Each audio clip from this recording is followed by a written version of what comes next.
बिस्मिल्लाहिर्रहमानिर्रहीम। अस्सलाम वालेकुम। ये पार्ट 20 है। आज हम आपके लिए किताब ला रहे हैं नीति का। ये एक मुकम्मल किताब है। आवाज तालियावान, मुसन्निफ है मेराहत। ये किताब आपके लिए book share Pakistan audio library की जानिब से रिकॉर्ड की जा रही है। दीगर मालूमात और किताबों के लिए आप राब्ता कर सकते हैं व्हाट्सएप नंबर 0333249537 और कॉल नंबर 0300291960 पर मोहम्मद अजहर लतीफ से। ये किताब 312 सफ़ात पर मुश्तमिल है। तो आइए सुनते हैं पार्ट नंबर 20, सफ़ा नंबर 153 से। सब लोग आहिस्ता आहिस्ता नीचे उतरने लगे, लेकिन इससे कबल के कोई बोलता अचानक टोबो और उसके साथियों का गीत रुक गया। करडा, टोबो आहिस्ता से बोला। उसने अपने साथी से कुछ कहा था। कुछ सुन रहे हो? यस टोबो। ये तूफान का शोर नहीं है, टोबो ने कहा, और करडा जमीन पर गिर पड़ा। फिर उसने जमीन से कान लगा दिए। दूसरे लोग हैरत से उसे देख रहे थे। अरे क्या हो गया है? प्रोफेसर हैगले ने पूछा। खामोश रहो मास्टर, इसे सुनने दो। टोबो ने हाथ उठा दिया। करडा इसी तरह बेहिसो हरकत पड़ा रहा। फिर वो बहुत फुर्ती से उठ खड़ा हुआ। हाथी ही हैं बेशुमार, लातादाद। रुख किस तरफ है? टोबो ने पूछा। इसी तरफ, बिल्कुल इसी तरफ, करडा ने जवाब दिया। तब तो बहुत बड़ा खतरा है मास्टर, टोबो ने कहा। तुम्हें यकीन है टोबो? बिल्कुल मास्टर, जल्दी करो, वरना हम इस दूसरे तूफान से नहीं बच सकेंगे। हाथियों का ये खौफनाक सा गोल जिधर का रुख करेगा तबाही ही तबाही मचा देता है। लेकिन टोबो, उसके रुख का तयन कैसे किया जाए? जान बचाने की तैयारियां कर लो, रुख बाद में देख लिया जाएगा। क्या लगवियत है, कहाँ है हाथी? दूर दूर तक निशान नहीं है, एक नौजवान ने कहा, और टोबो से घूरने लगा। जो कहा जा रहा है ठीक है, उसने गर्रा कर कहा, मगर वाकई दूर दूर तक कोई निशान नहीं है। हाथियों के गौल की आवाज भी तूफान से कम नहीं होती, अहमद साहब ने कहा। ये स्याफाम अहमक होते हैं। मास्टर मास्टर आओ, इनसे बात कर लो जो हमारी आवाज सुन लें। जल्दी करो, वरना वक्त हाथ से निकल जाएगा। और हम दौड़ते हुए मेकार्ड के नजदीक पहुंच गए। नवाब साहब और दूसरे लोग भी वहीं मौजूद थे। मिस्टर मकार्ड, टोबो का ख्याल है कि बिफरे हुए हाथियों का गौल इसी तरफ आ रहा है। अरे कहाँ? सब चौंक पड़े। शदीद तूफानों में हाथी एक जगह जमा होते हैं और एक दूसरे के बदन में मुंह उड़ाकर खड़े हो जाते हैं। इस तरह वो तूफान से महफूज रहते हैं। फिर जब तूफान टल जाता है तो वो मस्त हो जाते हैं और फिर ये गोल किसी भी तरफ चल पड़ता है। टोबो ने तफसील बताई। लेकिन मेरे भाई, वो मस्त हजरात इधर ही क्यों चल पड़े हैं? कर्नल डिक्सन ने कहा। कई लोग खुद तो नहीं मस्त हो गए? मिस्टर मेकार्ड हंसते हुए बोले। मास्टर, मिस्टर जोजोनो ने कहा था कि इन लोगों से तावन किया जाए। मैं किसी को कुछ न कहूंगा। एक जीप लो और उसमें बैठकर तैयार रहो। यही हाथियों का इंतजार करना है। जब वो सामने नजर आए तो हम आगे चल पड़ेंगे। टोबो ने गसीले अंदाज में कहा। नहीं नहीं टोबो, अगर तुम्हें गलत फहमी भी हुई है तब भी हम तुम्हारी ही बात अमल करेंगे, क्योंकि अफ्रीका को तुम हमसे बेहतर जानते हो, मेकार्ड ने कहा। और फिर उसने हदायत दी कि ट्रेलर फौरन जोड़ लिए जाएं। कुछ लोगों को उसका ये हुक्म नागवार गुजरा था, लेकिन बहरहाल मेकार्ड पार्टी का इंचार्ज था। फौरन ट्रेलर गाड़ियां संभाल ली गईं और लोग उन पर सवार हो गए। फिर चंद ही मिनट में जमीन हिलने लगी। दूसरा तूफान आ रहा था। सारे लोगों के चेहरे फक हो गए। मुखालफत करने वाले शर्मिंदा थे। स्याफामों ने गाड़ियों के स्टीयरिंग संभाल लिए थे। टोबो एक ट्रेलर की छत पर खड़ा चारों तरफ निगाहें दौड़ा रहा था और फिर उसने नारा लगाया, आगे! अजीम शान स्या पहाड़ को सबने ही मुतहरिक देखा था। एक दीवार थी जो दौड़ी चली आ रही थी और गाड़ियां स्टार्ट होकर इस तरफ को दौड़ने लगी जिधर हाथी दौड़ रहे थे। रफ्तार बेहद तेज थी। टोबो, कर्नल डिक्सन ने आवाज दी। Yes mister Dixon. इनका रुख बदलने की कोशिश की जाए। किस तरह मास्टर? इन पर फायरिंग की जाए? हरगिज नहीं मास्टर, भूल कर भी ऐसा न किया जाए। क्यों? इनकी तादाद, अगर 2-4 मर भी गए तो बाकी बफर जाएंगे और फिर हमें किसी तौर न छोड़ेंगे, टोबो ने जवाब दिया। और कर्नल डिक्सन गहरा सांस लेकर खामोश हो गया। अब टोबो से इख्तलाफ किसी के बस की बात नहीं थी। लड़कियां बेहद खौफजदा हो गई थीं और अक्सर ने आंखें बंद कर ली थीं। इसके अलावा वो और कर भी क्या सकती थी। खुद बहुत से जवानों की हालत खराब थी। वैसे एक बात मैंने भी महसूस कर रहा था कि तूफान टल जाने से लोग खुश थे, मस्त थे। ऐसी शक्ल में उनका रुख किसी भी बदल सकता था, लेकिन अगर उन्हें नुकसान पहुंचाने की कोशिश की जाती तो ये हाथी गड़बड़ भी कर सकते थे। बिफरे हुए खौफनाक जानवरों को रोकना नामुमकिन होता है। अभी वो हमारे अक में चले ही आ रहे थे और कमबख्तों की रफ्तार बहुत तेज थी। हमें सिर्फ खतरा ये था कि आगे कोई ऐसी जगह न आ जाए जहां हमें रुकना पड़े और ये हमारे सरों पर पहुंच जाए। इनकी तादाद इतनी थी कि चक्कर आ रहा था। लेकिन तजर्बेकार सियाफाम दर हकीकत जो जोनों का बेहतरीन तोहफा थे। वो इंतहाई महारत से ड्राइविंग कर रहे थे और उनकी कोशिश थी कि हाथियों से फासला बढ़ जाए, और फिर थोड़ी देर के बाद कामयाबी नजर आने लगी। हाथियों की रफ्तार सुस्त नहीं हुई थी, उनके जोशो खरोश का वही आलम था, लेकिन रफ्तार काफी तेज हो गई थी। अब वो पीछे रह गए थे और फिर ये फासला बढ़ता ही रहा, यहां तक कि हाथी इतने पीछे रह गए कि नजर भी ना आ सके। तब टोबो ने चीख कर कहा, मिस्टर डिक्सन प्लीज। हाँ बोलो। अब हवाई फायर किए जाए, ज्यादा से ज्यादा धमाके किए जाएं। काश हमारे पास धमाका करने वाले गोले होते। बहरहाल राइफलें निकाल लें। और फिर जबरदस्त फायरिंग होने लगी। थोड़ी देर के बाद हाथियों का गोल नमोदार हुआ, लेकिन अब इनकी रफ्तार सुस्त थी। वो धमाकों से खौफजदा हो गए थे। फायरिंग और शिद्दत से होने लगी और हाथी रुक गए, और फिर सामने वाले हाथियों ने सूंडें उठाई और वो खतरे का सिग्नल दे रहे थे। उसके बाद उनका रुख बदल गया, सबके चेहरे खिल उठे थे। हाथियों का रुख बदल जाना मामूली बात नहीं थी। न जाने कहां तक वो हमारा ताक़ब करते। मुमकिन है आगे रास्ता मसदूद हो जाता, और उसके बाद खौफनाक वाकयात थे, लेकिन इनकी दिलकशी से इनकार नहीं किया जा सकता था। अफ्रीका की वादियां जाग रही थी, कदम कदम पर इस पुरस्कार सरजमीन के पुरस्नार मनाजर उभर रहे थे। बहरहाल काफी आगे जाने के बाद गाड़ियां रोक दी गईं और खौफजदा लोग गहरी गहरी सांसें लेने लगे। टोबो वगैरह से सभी शर्मिंदा थे, जिसका इजहार कर्नल डिक्सन ने सबसे पहले किया था। ओ आई एम सॉरी टोबो। ओह कोई बात नहीं कर्नल। नहीं, हमने तुम्हारा मजाक उड़ाने की कोशिश की थी। आपने तो नहीं, लेकिन कुछ दूसरे लोगों ने मुझे पागल करार देने की कोशिश की थी। लेकिन ये अच्छी बात है कि आपने पार्टी लीडर उम्दा चुना है। हाँ, मिस्टर मैकार्ड की सोच बेहतरीन थी। बहरहाल एक वादा किया जाता है तुमसे, अब तुमसे इख्तिलाफ नहीं किया जाएगा, कम से कम यहाँ के मामले में, कर्नल डिक्सन ने कहा। इन अल्फाज के लिए शुक्रगुजार हूँ। अब क्या राय है? हाथियों का खतरा टल गया है, उन्होंने रुख बदल लिया है। अब वो उस वक्त तक इस सीध में दौड़ते रहेंगे जब तक कि वो थक न जाए या कोई और हादसा उनका रुख न बदल दे। तब ठीक है, लेकिन ये जगह, वो न जाने हम कितनी दूर निकल आए हैं, और शायद समत भी किसी को याद ना हो। अरे हाँ, हमने रुख का तो तयन ही नहीं किया, वो कि रास्ता न भटक जाए। अब क्या किया जाए? उस वक्त तक तो सब हवास बहता है, किसी की हिम्मत नहीं है कि वापसी का सफर करे। इसलिए आज यहाँ क्याम किया जाए और कल सुबह सुबह समत का तयन करके वापस चला जाए। हाँ, इस वक्त तो कोई अब सफर नहीं कर सकता। चनाचा क्याम के लिए वहीं पर पड़ाव डाला गया, और फिर वही मामूलात।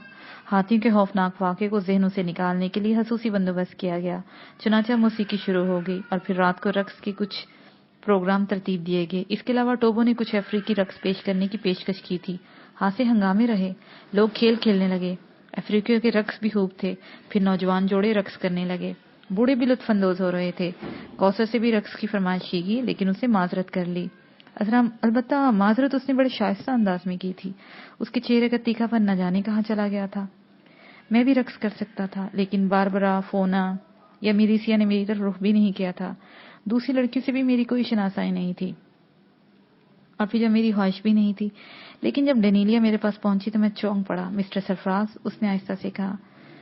मिस डेनीलिया, मैंने गर्दन हम करके जवाब दिया, आपको रक्स से कोई दिलचस्पी नहीं है? बेहद। आप लोगों को रक्स करते नहायत दिलचस्पी से देख रहे हैं। आप खुद क्यों नहीं रक्स करते? करता हूं, तो फिर बैठे क्यों हैं? तन्हा इंसानों के रक्स का अभी तक मैंने कोई कोर्स नहीं किया। ओह, मेरी पार्टनरशिप पसंद आएगी, आप बर्दाश्त कर सकेंगी? क्यों? मुझे अपनी हैसियत का एहसास है, मैंने कहा। वाकई? उठिए भी। डेनीला ने बेतकल्फी से मेरा बाजू पकड़ा और मैं उठ खड़ा हुआ, और फिर हम भी रक्स करने वाले जोड़ों में शामिल हो गए। रक्स करते करते मैंने कौसर की शक्ल देखी। कौसर की आंखों से शोले निकल रहे थे, वो बेचैनी से पहलू बदल रही थी। लेकिन बहरहाल आज उसने बड़े जब्त का सबूत दिया, वो बैठी रही। दूसरी तरफ डेनीलिया मेरे रक्स करने के अंदाज पर बहुत खुश थी। सरफराज, उसने आहिस्ता से कहा। यस मिस डेनीलिया, तुम हर फन में उस्ताद हो। ओह, मेरा ख्याल है ऐसी कोई बात नहीं। ऐसी ही बात है। शतरंज में तुम्हारा कोई सानी नहीं रखता, निशानाबाजी में तुम में मिसाल हो, और यूं भी तुम्हारी शख्सियत में एक अनोखापन है। आपका एहसास है मिस्टर नीला, वरना ऐसी कोई बात नहीं है। एक बात बताएं मिस्टर सरफराज जी, फोन आपसे कुछ नाराज है? मुझे इल्म नहीं। पहले तो आप इसके करीब रहने की कोशिश कर रहे थे, लेकिन अब दरअसल मैंने इससे अपनी हैसियत की बात की थी। मिस डेनीलिया, जो खवातीन मेरे करीब आती हैं शुरू में, लेकिन फिर बाद में एहसास होता है कि मैं कमतर इंसान हूं, तब वो पीछे हट जाती हैं। अगर ये बात है तो इनकी सोच बहुत घटिया है। आप इन बातों की परवाह नहीं करती? हरगिज नहीं। तब आप अजीम हैं। मैं दिल से तुम्हारी इज्जत करती हूँ। मेरी दोस्ती कबूल करोगे? ये मेरे लिए बायसे इज्जत बात होगी। और सुनो, हम सिर्फ दोस्त रहेंगे। दोस्त? वादा करो कि तुम मुझसे इश्क करने की कोशिश नहीं करोगे, डेनिलिया ने कहा, और मैं उछल पड़ा। वाकई मिस डेनिलिया, आप भी ऐसे नहीं करेंगी? हरगिज नहीं, वो मुस्कुराने लगी। तब फिर वादा, पक्का वादा। और हम दोनों ने गर्मजोशी से हाथ मिलाए। मगर ये बात थी तो कि डेनिलिया वाकई उम्दा लड़की थी। हंगामों में खूब वक्त गुजरा। रक्स और सुरूर की महफिल बहुत देर तक जमी रही। इसकी खूबी ये थी कि इसमें सबने हिस्सा लिया, यहाँ तक कि बूढ़ू ने भी रक्स किया।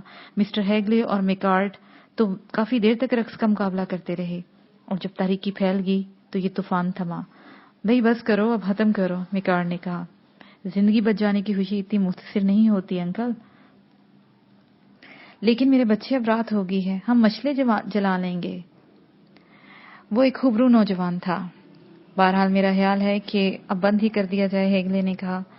सबकी राय यही थी कि अब रक्स वगैरह बंद कर दिया जाए, क्योंकि सभी थक गए थे।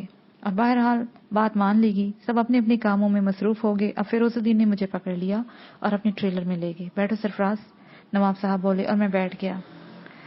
आज की शाम भी तुम्हारा किरदार नुमाया रहा सरफराज, उन्होंने कहा। क्या गलती होगी नवाब साहब, मैंने चौंक कर कहा। अरे नहीं बही, अब ऐसा भी नहीं। तुम लोगों ने तो सबकी जिंदगी बचाई है। अब तो सबको तुम्हारे माफूकुल फितरत होने का यकीन होने लगा है।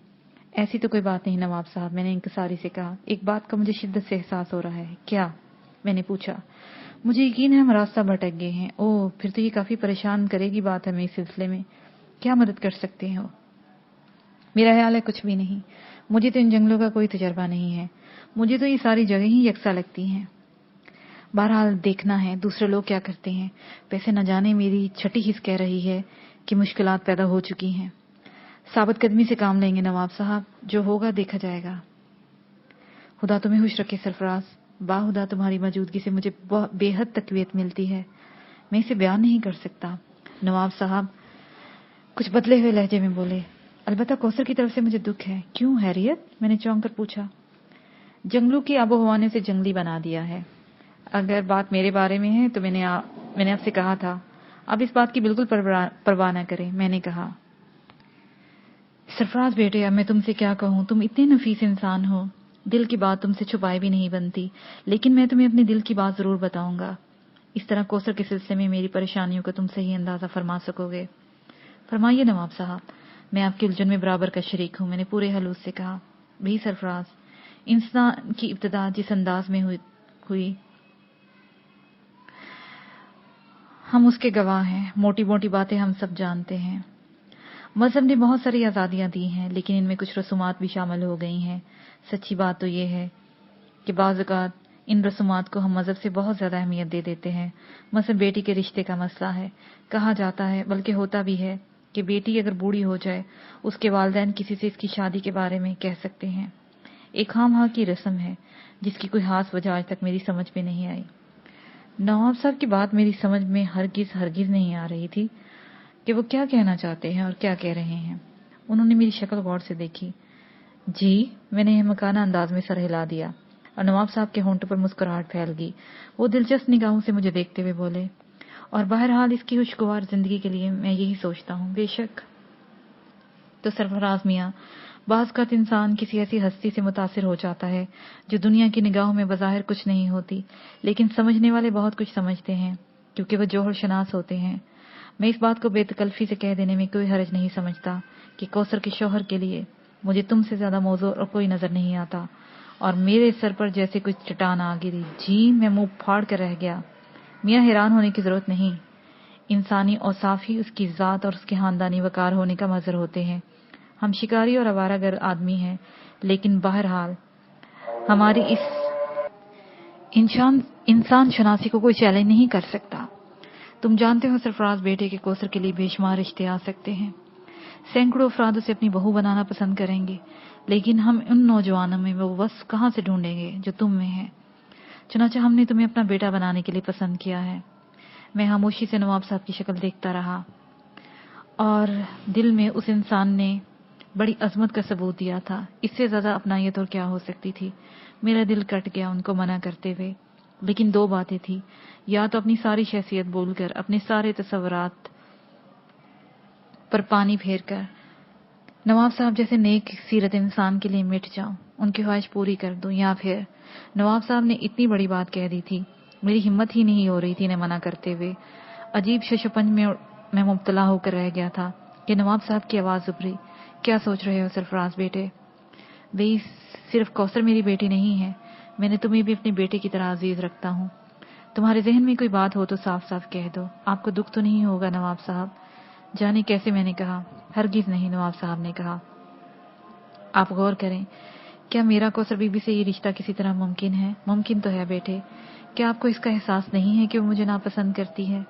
میرا اندازہ ہے کہ تمہارا خیال غلط ہے۔ جی ہاں بیٹے، تھوڑی سی دنیا تو میں نے بھی دیکھی ہے، وہ تمہیں ناپسند نہیں کرتی، یہ میرا تجربہ ہے۔ نواب صاحب میں ان کا ادنا آدم ہوں، لیکن اعلیٰ انسان کی حیثیت سے تو وہ تمہاری قدر کرتی ہے۔ آپ اچھی طرح سوچ لیں، غور کر لیں نواب صاحب، اس کے بعد مجھے بتائیں یہ کیسے ممکن ہے؟ میں خود کو ان کے قابل نہیں سمجھ پاتا۔ نواب صاحب، میں اپنے ذہن میں اس تصور کو جگہ نہیں دے سکتا، تب میں تم سے صاف کوئی کا طالب ہوں۔ جی میں سمجھا نہیں۔ بے شک کوثر کو ہر وہ شخص بحیثیت بیوی قبول کرنے سے ہچکچائے گا جو اس کے قریب رہ کر اس کی غیر مستقل مزاجی کا مشاہدہ کر چکا ہو، لیکن بیٹے اس کی فطرت میری بھی الجھن ہے، اور میں اس الجھن کے لیے تمہارا سہارا بھی چاہتا ہوں۔ نواب صاحب، آپ مجھے کبھی اپنے حکم کی تعمیل سے باہر نہ پائیں گے، لیکن ابھی تو بہت وقت ہے، آپ کوثر بی بی کو بھی ٹٹول لیں، ممکن ہے آپ اندازہ لگا سکیں۔ ہاں اس میں کوئی حرج نہیں، بس یوں ہی دل کی بات زبان پر آ گئی تھی، میں کہہ دینے میں کوئی حرج نہیں سمجھتا، کیونکہ بات بہرحال ایک باظرف انسان کے سامنے تھی، باقی سب ٹھیک ہے۔ تم بھی اس نظریے پہ غور کر لینا، اگر تمہیں یہ بات پسند نہ ہوگی تو بہرحال میں تمہاری سعادت مندی سے کوئی ناجائز فائدہ نہیں اٹھاؤں گا۔ جی بہتر، میں نے کہا، اور پھر میں نواب صاحب کے پاس سے اٹھایا۔ خوب مزے کی بات تھی، ادھر تو میں کوثر کو درست کرنے کے لیے الٹے سیدھے ڈرامے کر رہا تھا، ادھر نواب صاحب نہ جانے کیا سوچے بیٹھے تھے، سوال ہی نہیں پیدا ہوتا تھا۔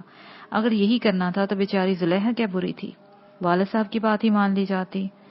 اوہو فضول بات ہے، کوثر سے تو میرا کوئی ذہنی لگاؤ بھی نہیں تھا، بہرحال وہ ایک اچھی لڑکی تھی، اچھے باپ کی بیٹی تھی، اور بس میرے ذہن کے پردے پر کہکشاؤں بھر آئی ایک سفید سا سایہ جس کے ہاتھ دعا کے لیے آسمان کی طرف اٹھے ہوئے تھے۔ میرے معبود، نہ جانے کیسا منظر تھا، نہ جانے کیوں میں اس منظر کے سحر میں گرفتار ہو گیا تھا، حالانکہ میں نے اس کے پیار کو دوسری شکل دے دی تھی۔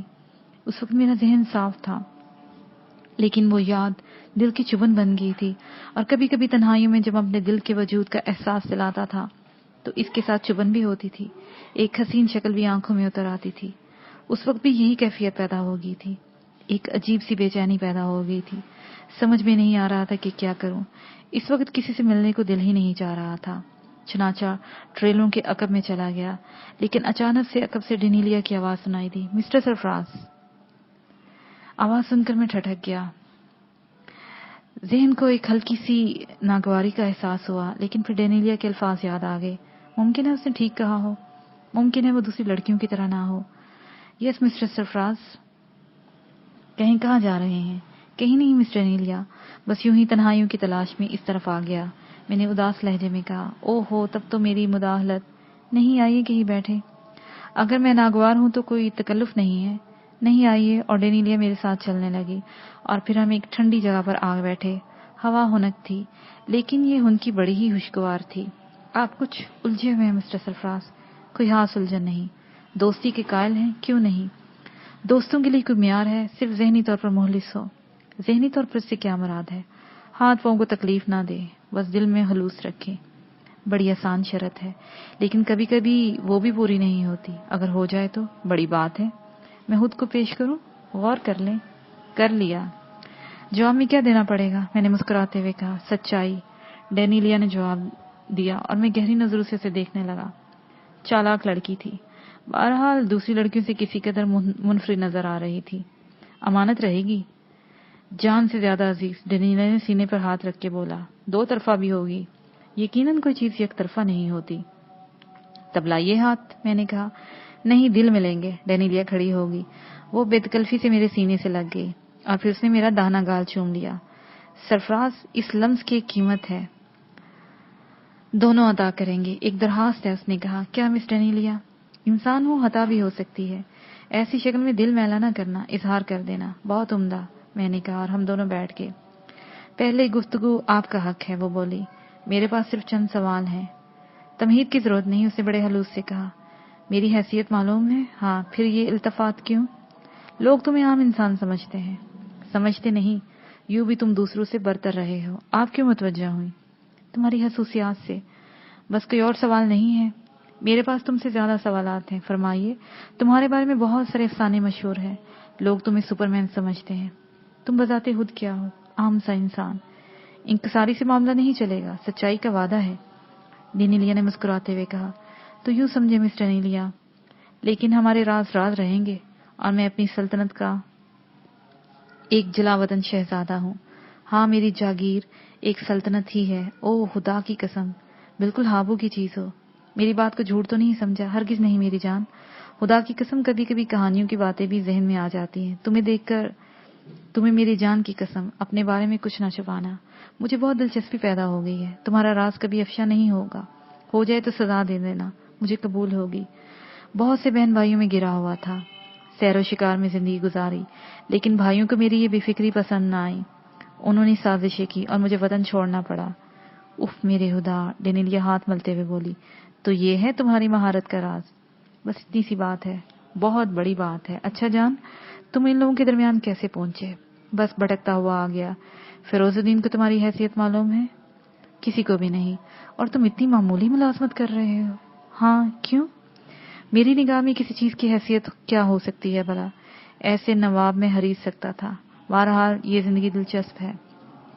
خدا کی قسم، شہزادے ایسے ہی وسیع نظر ہو سکتے ہیں۔ اب مجھے ایک اور بات بتاؤ، سارے مسئلے ہی حل ہو جائیں گے۔ پوچھو۔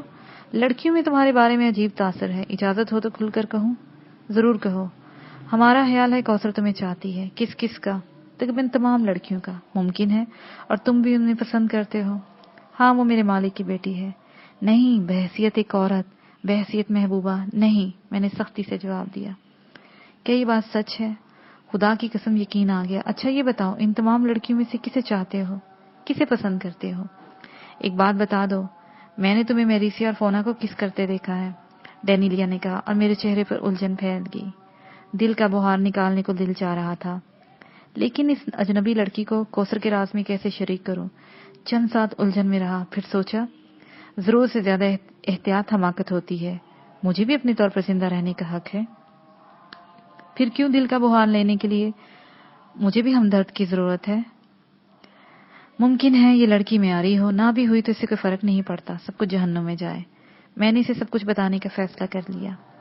مس ڈینیلیا، وہ حیثیت دے رہا ہوں جو شاید میں کسی کو نہ دے پاتا۔ ایسا ہی تنگ نظر، ایسا ہی کوتا دل ہوں، لیکن سنو، یہ راز مجھے جان سے زیادہ عزیز ہے۔ افشا ہو گیا تو قتل کر دوں گا۔ میرے الفاظ میں پوری سنجیدگی تھی، جسے ڈینیلیا نے محسوس کیا۔ دل و جان سے منظور ہے، اس نے پورے اعتماد سے کہا۔ ہاں، تمہارا خیال درست ہے، کوثر مجھے دل سے چاہتی ہے۔ خوب، اور تم؟ میری منزل لامحدود ہے، میں اس راستے کا مسافر نہیں ہوں، یہ نہیں تم اسے نہیں چاہتے، اس کا احترام کرتا ہوں۔ نواب فیروز الدین فرشتہ صفت انسان ہے، خود کوثر انتہائی ٹھوس کردار کی لڑکی ہے، میں دل سے اس کی عزت کرتا ہوں، لیکن اسے وہ حیثیت نہیں دے سکتا جو وہ چاہتی ہے۔ اوہ، ڈینیلیا آہستہ سے بولی، اس کی کوئی خاص وجہ؟ میرے ذہن میں ایک سودا ہے ڈینیلیا، مجھے بتا دو میری جان۔ میں ان لوگوں کو شکست دینا چاہتا ہوں جنہوں نے مجھے بے حقیقت سمجھا تھا۔ میں ان لوگوں کے سامنے ایک ایسی حیثیت میں جانا چاہتا ہوں کہ وہ دنگ رہ جائیں۔ اوہ، ڈینیلیا نے عجیب سے انداز میں کہا، اور پھر وہ کافی دیر تک خاموش رہی۔ پھر اس نے گہری سانس لے کر کہا، تو تمہاری منزل عورت نہیں ہے؟ ہرگز نہیں، میں نے گھراتے ہوئے کہا۔ کیسے دیوانے ہیں لوگ، کون کسے سمجھ سکتا ہے؟ سب اپنے آپ کو افلاطون سمجھتے ہیں، جس کی جو حقیقت ہے اسے کوئی نہیں پہچانتا۔ وہ بڑبڑانے والے انداز میں بولی، پھر کہنے لگی، لیکن پھر ان مناظر کی کیا حیثیت ہے سرفراز؟ کون سے مناظر؟ میں نے جو دیکھے ہیں۔ اوہ، میریسیا وغیرہ کی بات کر رہی ہوں؟ ہاں، یقین کرو گی میری بات پر؟ خدا کی طرح، ڈینیلیا نے بڑے مضبوط لہجے میں کہا۔ سب کچھ کوثر کے لیے کیا تھا؟ کیا مطلب؟ میں خود کو اس کے سامنے ایک بد کردار شخص کی حیثیت سے پیش کرنا چاہتا تھا تاکہ وہ مجھ سے نفرت کرنے لگے۔ دیوانی لڑکی ایک دیوار میں داخل ہونا چاہتی ہے، زخمی ہو جائے گی اور اسے کچھ نہ ملے گا۔ تبھی او سرفراز، تم کتنے عظیم ہو، تم کیسے انوکھے ہو۔ کسی तिलिस्म की तरह। तुम्हारी शख्सियत ऐसी साफ तराज होगी, मुझे अंदाजा ना था। लड़कियों में तुम्हारे बारे में अजीब सी दास्तानें मशहूर हैं। क्या? मैंने दिलचस्पी से पूछा। मेरिसिया का ख्याल है तुम क्रैक हो, तुम खुद को अनोखा बनाकर पेश करने की कोशिश करते हो। फोना का ख्याल है कि तुम बुज़दिल इंसान हो, खास तौर पर औरत के मामले में तुम उसके कुर्ब की जुर्रत नहीं करते। ये हकीकत है मिस डेनेलिया, मैंने मुस्कुराते हुए कहा। बकवास, हकीकत में आप समझी हो। मुझे कसूरवार समझती हो? हरगिज नहीं, बल्कि बेहद अजीम। तुमने इन अहमक लड़कियों की हमाकत से कोई नाजायज फायदा नहीं उठाया, डेनेलिया ने कहा, और मैं खामोश हो गया। मेरे जहन में अजीब अजीब से ख्यालात आ रहे थे। फिर मैंने संजीदा लहजे में कहा, मैं खुद को किसी ठोस चट्टान की तरह समझता हूँ डेनेलिया। मैं सोचता था कि मेरे राज मेरे सीने में ही दफन रहेंगे, लेकिन आज न जाने मुझे क्या हो गया है। आज मैंने अपनी शख्सियत तकसीम कर दी। मुझे इस पर शर्मिंदा ना होने देना डेनेलिया। काश मैं तुम्हारी दोस्ती के मेयार पर पूरी उतरूं, डेनेलिया ने जज्बाती अंदाज में कहा। बहरहाल ये लड़की मुझे अच्छे किरदार की मालूम हुई थी, और फिर न जाने क्यों मैं इसे सब कुछ कहकर मेरा वजूद हल्का फुल्का हो गया था और मैं एक अजीब सी फरहत का एहसास हो रहा था। अब चलें डेनेलिया, मैंने कहा। चलो। और फिर हम वहां से उठ आए। डेनेलिया अपने ट्रेलर में चली गई और मैं अपने लिए जाए पनाह तलाश करने लगा। दूसरी सुबह सवेरे इंतजामात किए गए और भरे सफर शुरू हो गया। लेकिन 2 घंटे की मुसाफत के बाद ये फैसला कर लिया गया कि हम रास्ता भूल गए। सहरा आजम में ये बड़ी ही खतरनाक बात थी, लेकिन हम सब हाथ से मजबूत दिल के थे। सफर रोक कर आपस में सलाह मशवरा किए गए। अब टोबा वगैरह को नजरअंदाज नहीं किया जा सकता था, चनाचा इस मशवरे में खसूसी तौर पर उन्हें शरीक किया गया और फिर एक समत का तयन करके दोबारा सफर शुरू हो गया। वही मामूल, शाम हुई, रात होगी, लेकिन रास्ता भूल जाने से कोई बदल नहीं हुआ था। रात के हंगामे खूब रहे। कौसर हस्बे मामूल मुझसे दूर थी, लेकिन उसने शायद खुद को बदलने की कोशिश शुरू कर दी। वो अब सबसे घुल मिलकर गुफ्तगू करती, लड़के और लड़कियों के साथ रहती थी। दूसरी रात डेनेलिया ने मुझे एक दिलचस्प बात बताई। ये कौसर भी अजीब लड़की है। हैरियत, मैंने मुस्कुराते हुए कहा। आज भी इसने फोना को थप्पड़ मार दिया। बात काफी आगे बढ़ जाती, लेकिन मेकार्ड ने और हेगले ने फोना को ठंडा कर लिया। ओहो, क्या बात हुई? फोना और दूसरी लड़कियां बैठी हुई थी। कौसर भी आ गई। सब इसे सलाम दुआ कर रहे थे। बहरहाल न जाने कहां से तुम्हारा जिक्र निकल आया। ओह, बहुत खूब, मेरिसिया कहने लगी। क्या है, नवाब साहब ने तुम्हें रखा हुआ है? कैसे रखा हुआ है? तुम्हें तो गोली मार देनी चाहिए। तब फोना ने भी इसकी हाँ में हाँ मिलाई। तब कौसर ने संजीदगी से पूछा, तुम्हें इससे क्या शिकायत है फोना? बस वो गंदी तबीयत का इंसान है, हर लड़की की जानिब हरीस कुत्ते की तरह गिरता है। क्या उसने तुमसे भी इजहार इश्क किया था? कौसर ने पूछा। हाँ। मैं भी महफूज ना रही। फिर तुमने क्या जवाब दिया? क्या मैं इस 3rd क्लास इंसान को मुंह लगाती? मुंह तो तुमने लगाया था फोना, लेकिन न जाने क्यों कामयाब ना हो सकी, कौसर ने जहरीले लहजे में कहा। बस इसी बात पर बात आगे बढ़ गई और फोना ने खुद अपना बरम तोड़ दिया। उसने कहा कि शायद तुमने कौसर को भी इसी तरह ठुकरा दिया है जिस तरह फोना को भी कौसर ने इसको थप्पड़ मार दिया। वैसे सरफराज, एक बात और है। वो क्या? कौसर ने परसों रात मुझे तुम्हारे साथ देख लिया था। ओह, तुम्हें कैसे अंदाजा हुआ? उसने मेरे ऊपर तंज किया था। क्या कहा? कहने लगी आजकल डेनेलिया बहुत आगे बढ़ रही है, उसे मुहतात करना जरूरी है। वो मुझे जहरीली निगाहों से देखने लगी है। तुमने क्या जवाब दिया डेनेलिया? मुस्कुराने के अलावा क्या कर सकती थी? मैं खामोश हो गया। डेनेलिया मेरे पास बैठी थी। हम दोनों बिल्कुल करीब करीब थे। ऐसी शक्ल में अगर कोई भी हमें देख लेता तो शक किए बिना ना रह सकता था। बहरहाल मुझे इसकी क्या परवाह हो सकती थी। अलबत्ता एक ख्याल मेरे जहन में आया और मैंने इसके इजहार में भी तकल्लुफ नहीं किया। डेनेलिया, मैं तुम्हें इन दोनों लड़कियों के बारे में बता चुका हूँ। क्या? मेरिसिया को बहुत दिन से हफ्त है और बात सिर्फ रोमानी गुफ्तगू तक रहती तो ठीक थी, लेकिन वो मर्द औरत के ताल्लुकात की सारी मनाजिल तय कर लेना चाहती थी। तुमने तो नहीं बताया सरफराज, लेकिन खुद मेरा यही ख्याल था। डेनेलिया मुस्कुराते हुए बोली। मैंने इनकी पजीराई नहीं की थी।